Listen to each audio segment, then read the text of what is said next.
नमस्कार दोस्तों, लेकर हाजिर हूँ आप सभी के लिए मुंशी प्रेमचंद द्वारा लिखा बहुत ही महान उपन्यास निर्मला का एपिसोड 2।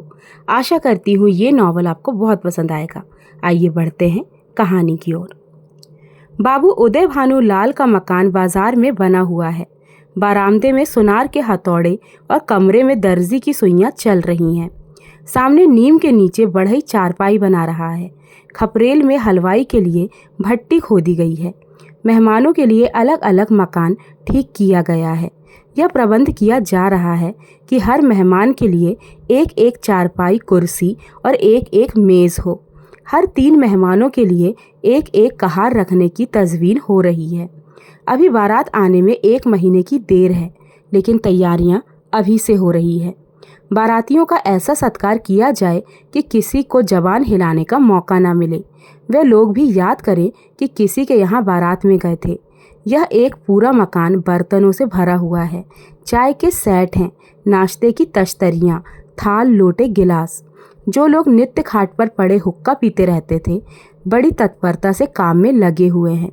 अपनी उपयोगिता सिद्ध करने का ऐसा अच्छा अवसर उन्हें फिर बहुत दिनों बाद मिलेगा। जहाँ एक आदमी को जाना होता है, 5 दौड़ते हैं। काम कम होता है, हुल्लड़ अधिक। जरा जरा सी बात पर घंटों तर्क वितर्क होता है और अंत में वकील साहब को आकर निर्णय करना पड़ता है। एक कहता है यह भी खराब है, दूसरा कहता है इससे अच्छा बाजार में मिल जाए तो टांग की राह निकल जाऊं। तीसरा कहता है इससे तो हीक आती है। चौथा कहता है तुम्हारी नाक ही सड़ गई है, तुम क्या जानो घी किसे कहते हैं। जब से यहाँ आए हो घी मिलने लगा है, नहीं तो घी के दर्शन भी ना होते थे। इस पर तकरार बढ़ती जाती है और वकील साहब को भंगड़ा चुकाना पड़ता है। रात के 9 बजे थे। उदय भानुलाल अंदर बैठे हुए खर्च का तखमीना लगा रहे थे। वह प्रायः रोज ही तखमीना लगाते थे, पर रोज ही उसमें कुछ न कुछ परिवर्तन और परिवर्धन करना पड़ता था। सामने कल्याणी भौं सिकोड़ते हुए खड़ी थी। बाबू साहब ने बड़ी देर के बाद सिर उठाया और बोले, 10,000 से कम नहीं होता, बल्कि शायद और बढ़ जाए। कल्याणी, 10 दिन में 5,000 से 10,000 हुए, 1 महीने में तो शायद 1 लाख की नौबत आ जाए। उदय भानु, क्या करूं, जग हंसाई भी तो हो अच्छी नहीं लगती ना। शिकायत हुई तो लोग कहेंगे नाम बड़े और दर्शन थोड़े। फिर जब वह मुझसे दहेज में 1 पाई नहीं लेते तो मेरा भी यह कर्तव्य है कि मेहमानों के आदर सत्कार में कोई बात ना उठा रखूं। कल्याणी, जब से ब्रह्मा ने सृष्टि रची है तब से आज तक कभी बारातियों को कोई प्रसन्न न रख सका। उन्हें दोष निकालने और निंदा करने का कोई ना कोई अवसर मिल ही जाता है। जिसे अपने घर सूखी रोटियां भी मैसर नहीं, वह भी बारात में जाकर तानाशाह बन जाता है। तेल खुशबूदार नहीं, साबुन टके सेर का जाने कहाँ से बटोर लाए। कहार बात नहीं सुनते, लालटेन धुआं देती है। कुर्सियों में खटमल है, चारपाइयाँ ढीले हैं, जनवासे की जगह हवादार नहीं। ऐसी ऐसी हजारों शिकायतें होती हैं, उन्हें आप कहाँ से रोकिएगा। अगर यह मौका ना मिला तो कोई और ऐब निकाल लिए जाएंगे। भाई, यह तेल तो रणियों के लगाने लायक है, हमें तो सादा तेल चाहिए। जनाब, यह साबुन नहीं भेजा है, अपनी अमीरी की शान दिखाई है, मानो हमने साबुन देखा ही नहीं। ये कहार नहीं, यमदूत हैं। जब देखिए सर पर सवार। लालटेन ऐसी भेजी है कि चमकने लगती है। अगर 10-5 दिन इस रोशनी में बैठना पड़े तो आंखें फूट जाएं। जनवासा क्या है, अभागे का भाग्य है, जिस पर चारों तरफ से झोंके आते रहते हैं।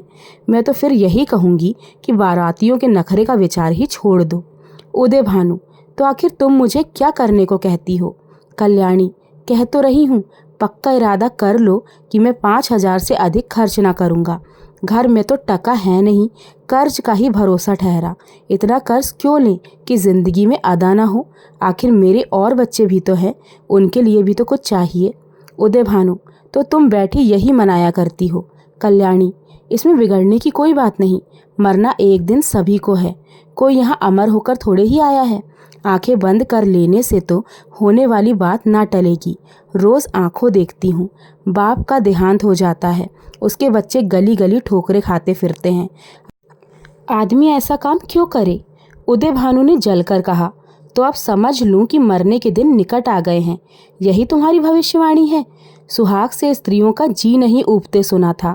आज ये नई बात मालूम हुई। रंडापे में कोई सुख होगा ही। कल्याणी, तुमसे दुनिया की भी कोई बात कही जाती है तो जहर उगलने लगते हो। इसलिए ना कि जानते हो कि इसे कहीं ठिकाना नहीं है, मेरी ही रोटियों पर पड़ी हुई है, या और कुछ। जहाँ कोई बात कही बस सिर हो गए, मानो मैं घर की लौंडी हूँ। मेरा केवल रोटी और कपड़े का नाता है। जितना ही मैं दबती हूँ तुम और भी दबाते हो। मुफ्तखोर माल उड़ाए, कोई मुंह न खोले। शराब कबाब में रुपए लुटे, कोई जबान न हिलाए। ये सारे कांटे मेरे बच्चों ही के सिर बोए जाएंगे। उदय भानु, तो मैं तुम्हारा गुलाम हूँ? कल्याणी, तो क्या मैं तुम्हारी हूँ? उदय भानु, ऐसे मर्द और होंगे जो औरतों के इशारे पर नाचते हैं। कल्याणी, तो ऐसी स्त्रियां और होंगी जो मर्दों की जूतियां सहा करती हैं। उदय भानु, मैं कमा कर लाता हूँ, जैसे चाहूँ खर्च कर सकता हूँ, किसी को बोलने का अधिकार नहीं है। कल्याणी, तो आप अपना घर संभालिए। ऐसे घर को मेरा दूर से ही सलाम है, जहाँ मेरी कुछ पूछ नहीं। घर में तुम्हारा जितना अधिकार है उतना मेरा भी है, इससे ज्यों भर कम नहीं। तुम अपने मन के राजा हो, मैं भी अपने मन की रानी हूँ।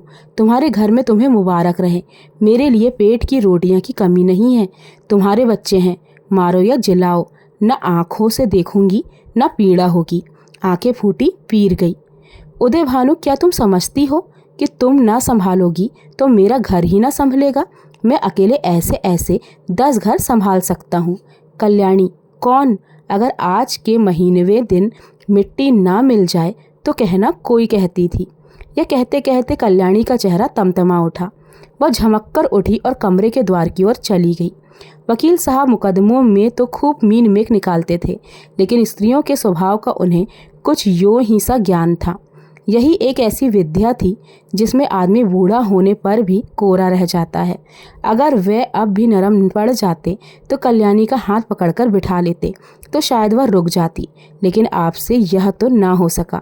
उल्टे चलते चलते एक और चरका दिया। बोले, मैके का घमंड होगा। कल्याणी ने द्वार पर रुककर पति की ओर लाल लाल नेत्रों से देखा और बिफर कर बोली, मैके वाले मेरी तकदीर के साथी नहीं हैं, और ना ही मैं इतनी नीच हूँ कि इनकी रोटियों पर जा पड़ूं। उदय भानु, तब कहाँ जा रही हो? कल्याणी, तुम यह पूछने वाले कौन होते हो? ईश्वर की सृष्टि में असंख्य प्राणियों के लिए जगह है, क्या मेरे लिए नहीं है? यह कहकर कल्याणी कमरे से बाहर निकल गई। आंगन में जाकर उसने एक बार आकाश की ओर देखा, मानो तारागण को साक्षी दे रही हो कि मैं इस घर से कितनी निर्दयता से निकाली जा रही हूँ। रात के 11 बज गए थे। घर में सन्नाटा छा गया। दोनों बेटों की चारपाई उसी के कमरे में रहती थी।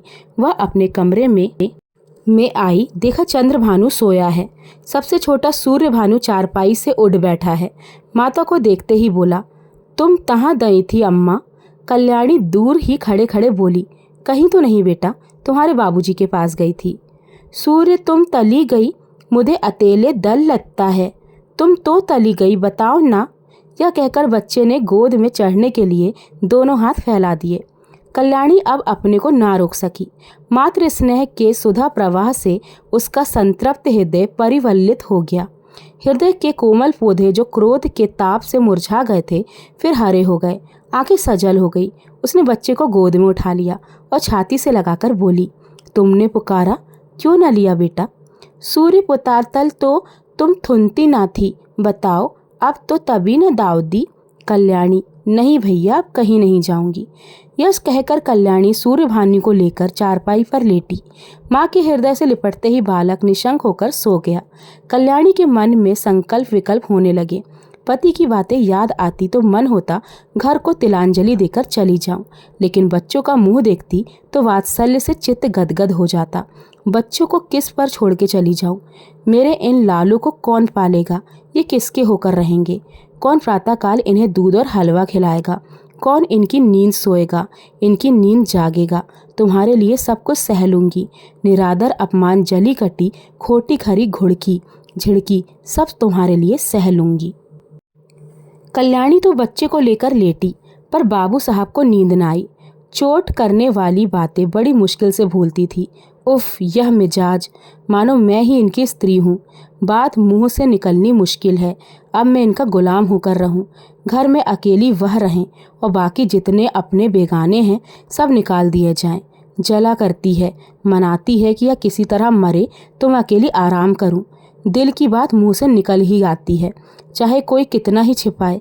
कई दिन से देख रहा हूँ, ऐसी ही जली कटी सुनाया करती है। मैके का घमंड होगा, लेकिन वहाँ कोई बात भी ना पूछेगा। अभी सब आवभगत करते हैं, जब जाकर सर पर पड़ जाएगी तो आटे दाल का भाव मालूम हो जाएगा। रोती हुई आएंगी, वाह रे घमंड, सोचती हैं यह गृहस्थी चलाती हैं। अभी 4 महीने को कहीं चला जाऊं तो मालूम हो जाएगा, सारी शेखी किरकिरी हो जाएगी। एक बार इनका घमंड तोड़ ही दूं, ज़रा वैधव्य का मजा चखा दूं। ना जाने इनकी हिम्मत कैसी पड़ती है कि मुझे यूं कोसने लगती हैं। मालूम होता है इन्हें प्रेम छूकर नहीं गुजरा। यह समझती हैं यह घर से इतना चिपटा हुआ है कि इसे चाहे जितना कोसूं टलने का नाम न लेगा। यही बात है, पर यह संसार में चिपटने वाला जीव नहीं है। जहन्नुम में जाए यह घर, जहाँ ऐसे प्राणियों से पाला पड़े। घर है यह नरक। आदमी बाहर से थका मांदा आता है तो उसे घर में आराम मिलता है। यहाँ आराम के बदले कोसने सुनने पड़ते हैं। मेरी मृत्यु के लिए व्रत रखे जाते हैं। यह है 25 वर्ष के दाम्पत्य जीवन का अंत। बस चल ही दूँ। जब देख लूँगा इनका सारा घमंड धुल गया, तब मैं मिजाज ठंडा हो जाएगा तो लौट आऊँगा। 4-5 दिन काफ़ी होंगे। लो, तुम भी याद करोगी कि किससे पाला पड़ा है। यही सोचते हुए बाबू साहब उठे, रेशमी चादर गले में डाली, कुछ रुपए लिए और कार्ड निकालकर एक दूसरे कुर्ते की जेब में रखा। घड़ी उठाई और चुपके से बाहर निकले। सब नौकर नींद में मस्त थे। कुत्ता आहट पाकर चौंक पड़ा और उनके साथ हो लिया। पर यह कौन जानता था यह सारी लीला विधि के हाथों रची जा रही है। जीवन रंगशाला का वह निर्दय सूत्रधार किसी अगम्य गुप्त स्थान पर बैठा हुआ है, अपनी जटिल क्रूर कीड़ा देख रहा है। यह कौन जानता था कि नकल असल होने जा रही है, अभिनय सत्य का रूप ग्रहण करने वाला है। तो दोस्तों, यहीं पर लगाते हैं एपिसोड 2 को विराम। कहानी बहुत ही ज़्यादा इंटरेस्टिंग होती जा रही है। देखना ये होगा कि उदय भानुलाल जो वकील हैं, उनके साथ आखिर क्या होने वाला है। पति पत्नी की जो नोक झोंक थी वो आगे चलकर क्या मोड़ लेगी, जानेंगे अगले एपिसोड में। तब तक के लिए नमस्कार।